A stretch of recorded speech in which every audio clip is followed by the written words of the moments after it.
नमस्कार दोस्तों, मैं स्वागत करती हूं आपका अपने चैनल भारत ब्रेकिंग न्यूज में। नमस्कार साथियों, आज तारीख है 24 जून 2025 और आज का दिन सिर्फ तारीख नहीं है, आज विश्व इतिहास दिवस है। क्या आपने कभी सोचा है कि इतिहास क्या है? इतिहास यानी वो घटनाएं, वो परंपराएं, वो संघर्ष और वो संस्कृतियां जो हमें हमारे अतीत से विरासत में मिली है। इतिहास हमें हमारी जड़ों से जोड़ता है, हमारे संस्कृति और पहचान को समझने का रास्ता देता है और सबसे जरूरी, इतिहास हमें सिखाता है कि भविष्य में कौन सी गलतियां नहीं दोहरानी है। इतिहास से हमें सोचने, सवाल करने और सच जानने की ताकत मिलती है। अब बात करते हैं उस चीज की जो इतिहास को समय में दर्ज करती है, कैलेंडर। दोस्तों, आज हम जो कैलेंडर इस्तेमाल करते हैं उसे कहते हैं ग्रेगोरियन कैलेंडर। ये कैलेंडर 24 जून 1582 को पोप ग्रेगरी ने शुरू किया था, इसीलिए 24 जून को ही विश्व इतिहास दिवस के तौर पर भी मनाया जाता है। ग्रेगोरियन कैलेंडर की 5 खास बातें याद रखिए। ये सूर्य पर आधारित है। हर तीसरे साल लीप ईयर आता है जिसमें 366 दिन होते हैं। 12 साल में 12 महीने होते हैं। हफ्ते में 7 दिन होते हैं, सोमवार से रविवार। नया साल 1 जनवरी से शुरू होता है। स्पेन पहला देश था जिसने इसे अपनाया और भारत में इसे ब्रिटिश सरकार ने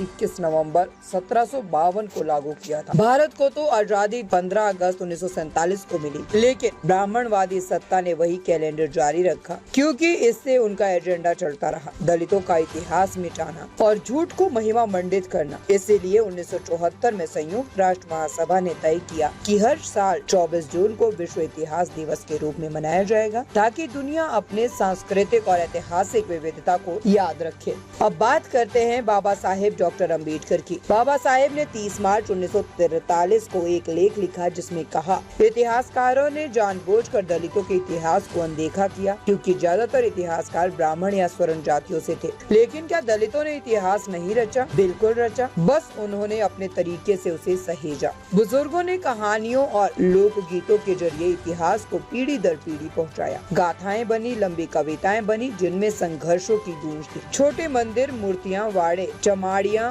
ये सब उनके इतिहास को जीवित रखने के तरीके थे। भित्ति चित्र, पेंटिंग, कुम्हारी कला, ये सब उनके इतिहास का हिस्सा थे। पूर्वजों की जयंती और पुण्यतिथि को सम्मान से मनाना, ये सब उनके इतिहास की पहचान थे। बाबा साहेब ने साफ कहा, जब तक हम पढ़ेंगे नहीं, इतिहास खुद नहीं लिखेंगे, तब तक सिर्फ दूसरों के झूठ से ही काम चलाना पड़ेगा। अब सोचिए, हमारे स्कूलों में 1857 के स्वतंत्रता संग्राम में सिर्फ मंगल पांडे का नाम क्यों पढ़ाया गया, जबकि बाके चमार, बुद्धू भगत, फिरोज सिंह, झलकारी बाई, गंगादीन मेहतर, माता दीन भंगी जैसे असली नायक दलित समाज से थे जिन्होंने अपनी जान दे दी थी। इन लोगों ने 1857 से भी पहले विद्रोह की चिंगारी जलाई थी, लेकिन ब्राह्मण इतिहासकारों ने उन्हें इतिहास की किताबों से गायब कर दिया। ब्राह्मणवाद ने जानबूझकर बांके चमार जैसे वीरों को भुला दिया और सिर्फ अपनी जाति के लोगों को महिमा मंडित किया। लेकिन अब समय बदल रहा है, अब हम अपने इतिहास को खुद लिख रहे हैं। हम बाबा साहेब के बताए रास्ते पर चलकर सच की रोशनी फैला रहे हैं। ब्रिटिश इतिहासकार हटन, एडगर थर्स्टन और रिस्ले ने भी दलितों और जनजातियों पर रिसर्च की थी, लेकिन हमारे अपने देश में हमारे नायकों को दबाया गया।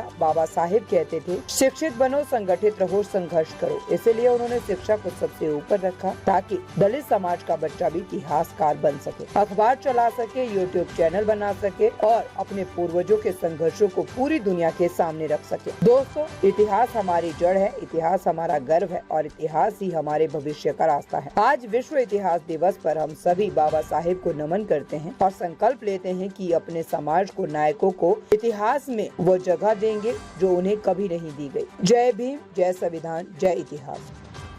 आपको कैसी लगी हमारी ये न्यूज? हमें कमेंट करके जरूर बताएं। लाइक करें, सब्सक्राइब करें और अपने दोस्तों के साथ शेयर करें।